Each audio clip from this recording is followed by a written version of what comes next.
Bonjour et bienvenue sur le plateau de topcom.fr, le portail de la communication par ceux qui la font. Aujourd'hui, nous allons parler de Tic Tac Music, un quiz musical déployé cet été sur Google Home. Il est le fruit d'une collaboration entre la marque de petites pastilles, que vous connaissez sûrement Tic Tac, et ADN.ai, l'agence spécialisée dans le développement d'applications vocales. Pour en savoir plus, nous recevons Antoine Créalet. Bonjour. Bonjour et merci d'avoir accepté notre invitation. C'est moi. Donc vous êtes le fondateur d'ADN.ai. Comment décririez-vous le concept de Tic Tac Music ? Alors le concept de Tic Tac Music, il est simple, donc on va le faire en direct, ce sera plus simple pour que tout le monde comprenne. Donc actuellement, Google Assistant, on peut l'avoir sur une enceinte connectée qui est une Google Home, mais aussi directement sur son téléphone. Donc là, j'ai mon téléphone, je fais parler à Tic Tac Music. Salut, je suis Tic Tac Music. En jouant avec moi, vous allez pouvoir tester vos connaissances musicales. Si vous cherchez une expérience fraîche et fun et vibrer au rythme de la compétition, vous êtes au bon endroit. Souhaitez-vous jouer en solo, jouer entre amis, ou connaître le règlement légal du jeu? Jouer en solo.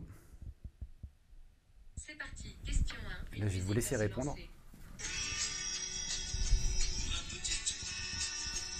Faut que je trouve la chanson.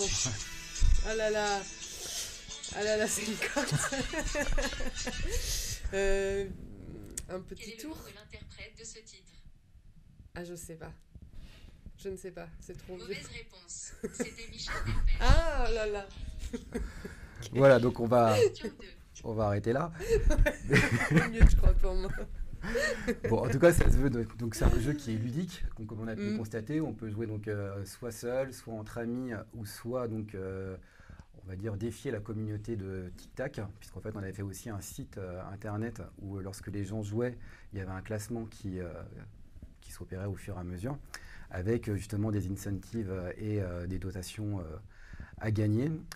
Donc c'est un jeu aussi où on pouvait jouer absolument partout, donc à la fois chez soi via une Google Home, mais aussi en mobilité, même jouer sur un plateau si on le souhaite. On pourrait jouer aussi potentiellement dans la voiture, puisque maintenant Google Assistant est présent aussi par défaut dans Android Auto.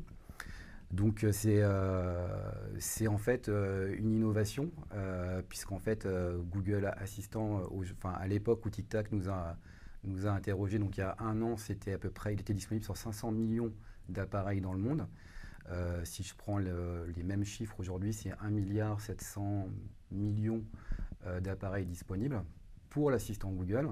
Bien entendu, il a des concurrents, Amazon Alexa, on connaît tous Apple Siri. Et puis il y a aussi Alibaba qui, lui, a 2 milliards d'utilisateurs dans le monde actuellement. Donc voilà, Google 1,7 milliard et Alibaba 2 milliards. Donc ça veut dire que les assistants vocaux, d'après une étude, dans 2 ans, il y en aura encore plus que des hommes autour de nous. C'est un nouveau canal de distribution et de communication pour les marques et les annonceurs. Et dans quel contexte la marque a-t-elle décidé de lancer ce jeu ? Alors le contexte, en fait, j'ai rencontré Maxime Roland, qui est le directeur digital de la plateforme digitale de Ferrero. Tic Tac est une marque innovante qui a besoin en fait de tester en fait justement les nouveaux territoires de communication et de communication qui peuvent arriver. Donc clairement, l'assistant Google, les assistants vocaux sont dans leur priorité. Donc en plus de ça, donc ça fait Tic Tac, c'est une marque en fait qui est à la fois playful, fun. Donc la musique, on va dire que c'est naturel pour eux dans leur territoire en fait d'expression. Voilà, donc lorsqu'ils nous ont interrogés, ils voulaient aller sur l'assistant Google et faire un jeu, quelque chose de sympathique. Dans la mesure où 80% des usages sur les assistants vocaux se font aujourd'hui avec la musique, que ce soit pour écouter en fait une plateforme de streaming, donc on ne va pas citer les noms, mais il y en a beaucoup, ou en fait écouter une radio, on trouvait ça un gage du succès en tout cas de l'application, parce que nous on veut que les gens viennent et reviennent surtout. On ne veut pas faire des applications pour faire une application. Vraiment l'usage faisait qu'on espérait que ça allait être un succès. Okay. En faisant comme ça. Et quel était l'impact attendu sur l'image de marque? Alors, à la base, en fait, ils n'avaient pas forcément d'impact attendu. C'était vraiment pour tester ce nouveau territoire de communication pour justement potentiellement être en avance après sur les usages. Mm. Voilà, donc c'est pour ça que c'était assez simple en fait pour nous. Mhm. Et quel est le bilan alors de ce dispositif? Alors le bilan, il est plutôt très positif puisque en l'espace de 3 mois, TikTok Music est devenue l'application la plus utilisée sur l'assistant Google. Il y a plus de 200 000 personnes qui ont joué.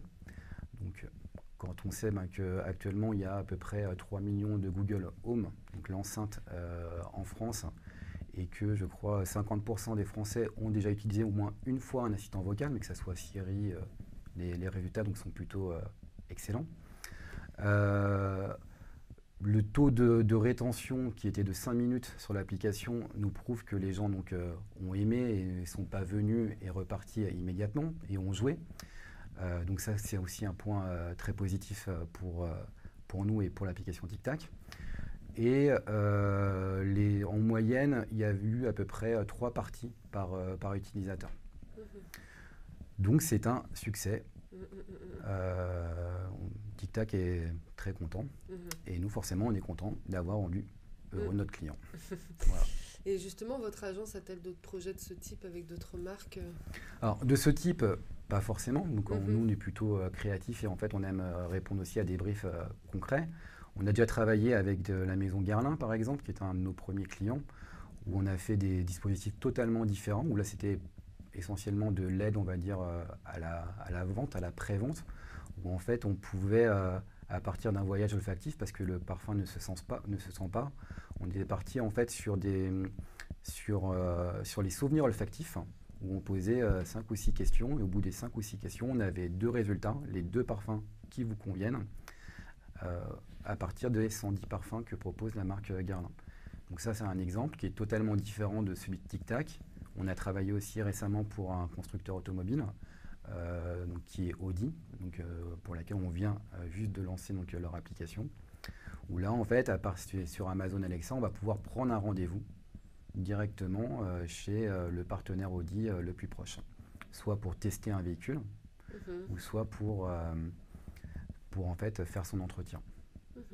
Donc les cas d'usage sont totalement différents. On a même travaillé aussi pour un fonds de dotation qui était l'Institut de l'alimentation bio. On a fait un reportage aussi avec l'UNADEV, qui est l'Union des aveugles et déficients visuels, pour qui effectivement, en fait, en termes d'accessibilité, comme c'est quand même une véritable révolution pour eux, parce qu'on ne s'en rend pas compte dans la vie de tous les jours, mais en fait, quand on ne voit pas, effectivement, on ne peut pas forcément taper sur un clavier.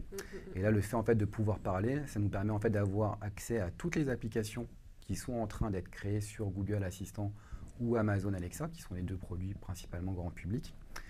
Et là, il y en a de plus en plus, il y en a des milliers. Donc, il n'y a pas que les nôtres, il y en a d'autres. Il y a Oui SNCF aussi, qui est quand même assez pratique pour trouver un train rapidement. Je vous engage à l'utiliser. Voilà. Et après, on peut aussi faire ses courses, plein de choses. Très bien. Merci beaucoup, Antoine Créalet, C'est moi. d'être venu nous parler de TikTok Music.